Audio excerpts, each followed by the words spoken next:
Le cochon éjacula en un violent coup de boutoir et lançant un râle déchirant provoquant un nouvel orgasme à la truie. Un cri plus déchirant que les autres vint signifier que l'éjaculation de l'un des deux mâles parvenait à sa fin. Le son tumultueux des ébats de cochon s'orchestra à celui de la salope. Les queues en émoi dans le ventre de la truie. C'est l'orgasme des cochons. C'est l'orgasme des cochons.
Le cochon se dévêtit en marchant.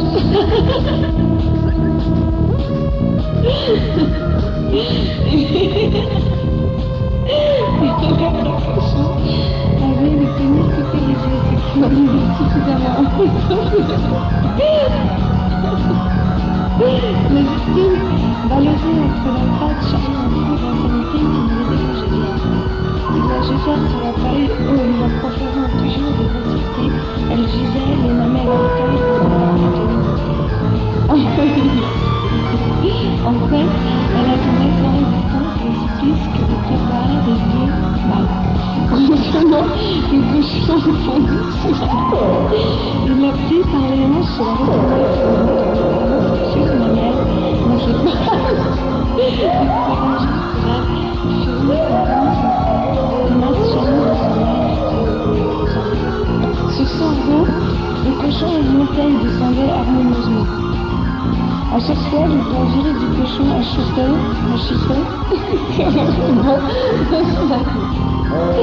une vague de plaisir de plus en plus qui se propageait par les cheveux. Toutes ces profondeurs anales suffisaient de désir et appelaient ce goût turgescent qui s'affolait à l'entrée. L'autre cochon enfonça sa queue serrée dans son clitoris dégorgeant de l'eau. Le cochon éjacula en un violent coup de boutoir,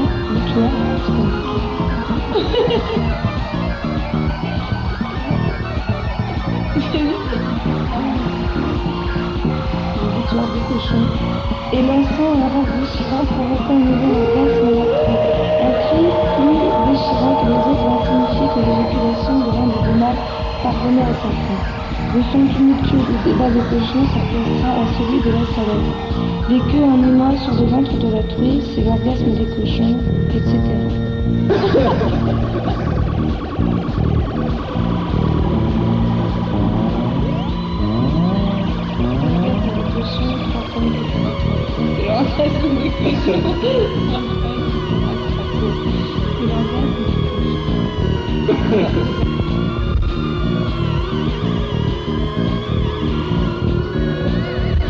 Le cochon se dévêtit en marchant et l'autre cochon avait déjà le pénis ce qui en disait suffisamment sur ses intentions. La victime, ballottée entre leurs pattes, charriait un peu d'activité qui ne le dérangeait guère. Il la jetait sur la paille. En proférant toujours des grossièretés, elle gisait les mamelles haletantes dans une parfaite nudité. En fait, elle attendait sans résistance des supplices que lui préparaient les deux mâles. Brusquement, le cochon fondit sur elle. Il la prit par les hanches et la retourna sur le ventre en lui prenant ses jolies mamelles dans ses pattes et s'allongeant sur elle. Il fit rouler son pénis entre les masses charnues de son ventre. Le cochon se dévêtit en marchant et l'autre cochon avait déjà le pénis tout érigé, ce qui en disait suffisamment sur ses intentions. La victime, ballottée entre leurs pattes, charriant un flot d'intimité qui ne le dérangeait guère. Elle la jeta sur la paille, en préférant toujours des grossièretés à gisait, les mamelles haletantes dans une parfaite nudité. En fait, elle attendait sa résistance au